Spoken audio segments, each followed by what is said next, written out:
நாங்கள் யார் பின்னாடி நிற்க மாட்டோம், யாரை பின்னாடி இருந்து இயக்க மாட்டோம். நாங்கள் ரொம்ப எங்களுக்கு என்ன கூட்டணி நல்லா இருக்கணும், அந்த ஒரு நல்லெண்ணம் மட்டும்தான் அப்படின்னு ஒருத்தர் பேசியிருக்காரு. யார் இவர், யாருடைய கூட்டணியை பற்றி பேசுகிறாரு, என்ன மேட்ரு பார்த்துருவோம் வாங்க.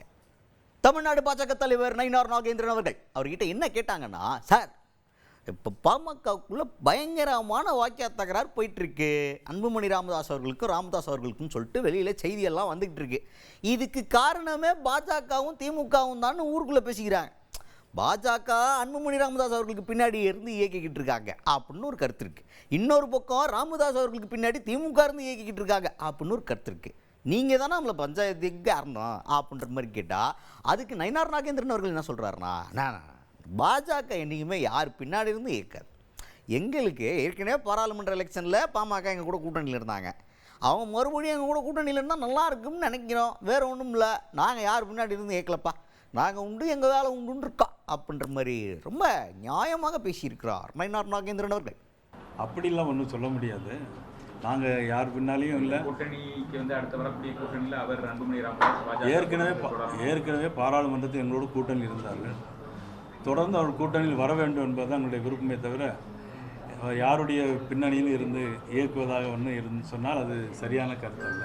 அடுத்ததா இந்துக்களுடைய வழிபாட்டு ஸ்தலங்களுக்கும் பிற வழிபாட்டு ஸ்தலங்களுக்கும் மின்கட்டணத்தில் வேறுபாடு இருக்குது அப்படின்னு சொல்லிட்டு ஒரு பேசுபொருளாகி ஆர்டிஐ மூலமாக தகவல் வெளியாகி அது ஒரு பயங்கரமான டிபேட்டுக்குள்ளான ஒரு டாப்பிக்காக மாறி இருக்கே அப்படின்னு செய்தியாளர்கள் கேட்குறாங்க.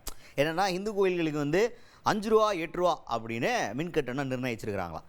அதே பிற வழிபாடு ஸ்தலங்களுக்கெல்லாம் பார்த்தீங்கன்னா 3 ரூபா 5 ரூபா அப்படின்னு ஸ்லாப் வச்சுருக்காங்க. இது எப்படிங்க சரியாக இருக்கும், எல்லாருமே தான் பேசிக்கிட்டு இருக்காங்க அப்படின்னு கேட்டால் அதுக்கு நயினார் நாகேந்திரன் அவர்களும் என்ன சொல்கிறாருன்னா, ஆமாம் அதில் கருத்து முரண் இருக்குது, அதை வந்து தமிழ்நாடு அரசு முன் வந்து என்ன பண்ணணும்னா எல்லாருக்கும் ஒரே மாதிரியான மின்கட்டணத்தை நிர்ணயிக்கணும், அப்படி இல்லைன்னா 10 மாதம்தான் இருக்குது, 10 மாதத்துக்கு அப்புறம் ஐயா வந்துடுவேன், பாஜக ஆட்சிக்கு வந்துடும், பாஜக கூட்டணி ஆட்சிக்கு வந்துடுவாங்க, அதுக்கப்புறம் எல்லாத்தையும் நாங்களே சரி பண்ணிடுறோம், மேட்ரு ஓவர் அப்படின்ற மாதிரி கான்ஃபிடென்ட்டாக பேசியிருக்காரு. அதாவது பாஜக கூட்டணி இல்லை, அதிமுக தலைமையிலான கூட்டணி அப்படி சொன்னால் தான் கரெக்டாக இருக்கும்.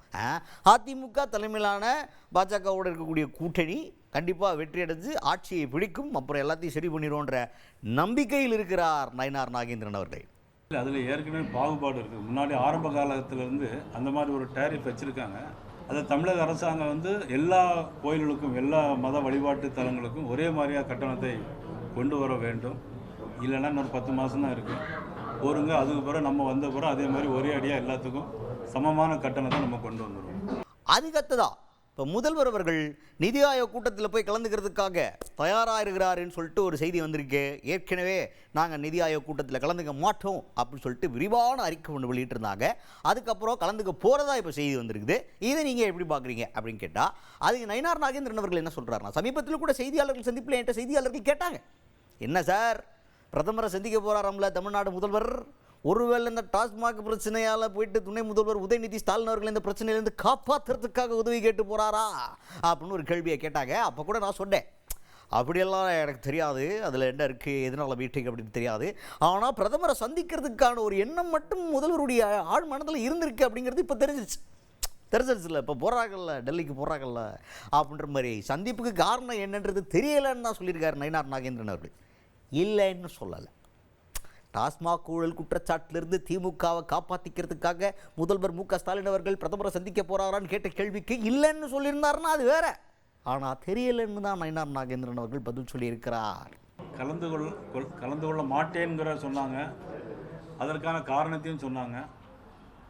ஆனால் அதுக்கு பிறகு நேற்று பத்திரிகைகளோட ஒரு பேட்டி கேட்டாங்க என்கிட்ட, நான் சொல்லலை, பத்திரிகையில் ஒரு நிருபர் கேள்வி கேட்டாங்க. என்ன கேட்டாங்கன்னா, ஒருவேளை டாஸ்மாக் ஊழலில் வந்து தன்னுடைய மகன் துணை முதலமைச்சர் உதயநிதி ஸ்டாலினுக்கு பதிலாக அதற்காக சந்திக்க போகிறாரா அப்படி கேட்டாங்க. அதுக்கப்புறம் நான் சொன்னேன், எனக்கு தெரியல, அவர் பிரைம் மினிஸ்டரை பார்க்க போகிறாரு இல்லை அப்படிங்கிற செய்தி வந்து முதல்ல போகிறாருன்னாங்க, அப்புறம் இல்லை அப்படின்னாங்க. ஒருவேளை அவர் பார்க்க போகணுங்கிறது ஆழ் மனதில் இருந்திருக்கிறது மட்டும் உறுதியாக தான் இருக்குது.